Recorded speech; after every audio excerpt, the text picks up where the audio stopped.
The motion is carried. This House stands adjourned until further notice.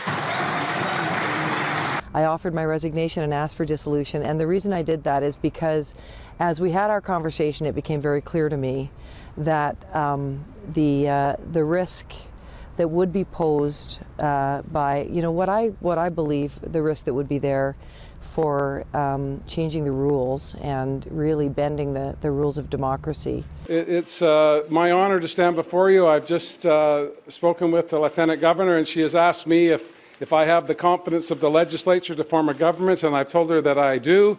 And You heard the loud cheer there, and well, get used to saying it, folks. Premier John Horgan. Horgan will now get a shot at governing since the Lieutenant Governor has declined outgoing Premier Christy Clark's request for dissolution and another election. We've discussed quite a bit since the election and the announcement that the Greens would be supporting the NDP what exactly this Frankenstein government will look like.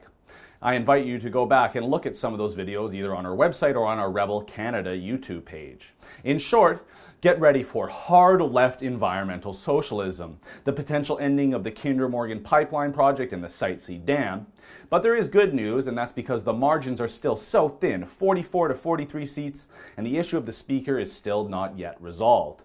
That will impact procedures in the Ledge and during committee, so it is still very likely we head to another election in anywhere from something like 6 to 18 months, I predict. That hopefully means not a lot of damage can be done by this NDP-Green Frankenstein. Site C is the most precarious situation with 2,200 jobs on the line this summer and close to $600 million wasted if there is a delay for review. But what now for Christy Clark and the BC Liberals and any potential fourth party option to the right of the BC Liberals? Well, let's start with the outgoing Premier. Christy Clark fought to the end valiantly to stay in power and presented a throne speech that Andrew Weaver and the Green Party should have jumped at if their pre-election talk of wanting to work with all parties was actually honest. But the Greens refused to do so, even voting against a bill that would have given them official party status and the campaign finance reform they wanted, and they voted against it earlier in the week. At least one MLA in the Green caucus would have felt tremendous pressure to cross the floor to the NDP if the Greens decided to support the BC Liberals, as Sonia Furstenau is from a deeply anti-BC Liberal riding, and she herself is much more to the left of Andrew Weaver. So the choice was made to support the NDP, no matter what. So Clark gave it her best shot with a throne speech trying to appeal to the Green Party and say, hey, let's make our minority government work after the message voters sent us in the election. But that has now failed, and Christy Clark, should she want to stay on as BC Liberal leader, needs to ditch the policies of that throne speech and take up her role as opposition leader. That means we need someone that is going to stand up there and argue against NDP Green policies. No more of this trying to adopt what they want in a minority to make the Ledge work. It's now time to bring back the 2013 Christy Clark that used to convince British Columbians of the absurdity of NDP Green proposals. If not, a leadership election might be necessary, although I personally would prefer to see Clark stay on and come back renewed and ready to fight, because if she resigns, it hands a guaranteed 1, maybe 2 years to this NDP Green government as the new leader is chosen and they familiarize themselves with BC voters. And of course, it's then entirely possible that makes it easier for Horgan to win a majority in any election thereafter if the new leader can't make an impact. I firmly believe that if Clark does come back without a new approach, and it's just more of the same from the throne speech, and she's not willing to argue against Horgan and Weaver, well, there will be a significant part of her caucus that wants to see her go as well.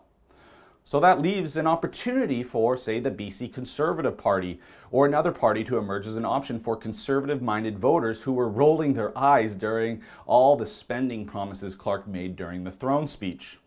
The problem is the BC Conservative Party desperately needs to be completely overhauled and everyone involved in the party kicked out after they allowed numerous NDP activists to try to run for the party last election and play spoiler. And that was exclusively uncovered here at the Rebel. There is another choice, however, emerging potentially, and that is the Social Credit Party, and they ruled and built this province for the better part of 4 decades. And the party name still exists in sort of name only, but they do have a significant amount of money in the bank.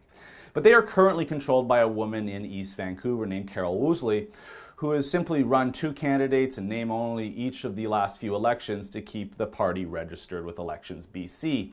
And so far, she's rebuffed all attempts by genuine conservative activists in the province to give up the party and try to start raising money and get ready to contest some seats and fight to the right of the BC Liberals. That may change now that the BC Liberals are out of power, so stay tuned for any developments on the old Socreds. And of course, we'll make sure to expose all the lunacy that's sure to come from this NDP-Green government. For the Rebel.media, I'm Christopher Wilson. Without a doubt, there will be some lunacy from this NDP-Green government, so make sure you click subscribe to the Rebel Canada YouTube page, and I'll make sure to expose all of it for you.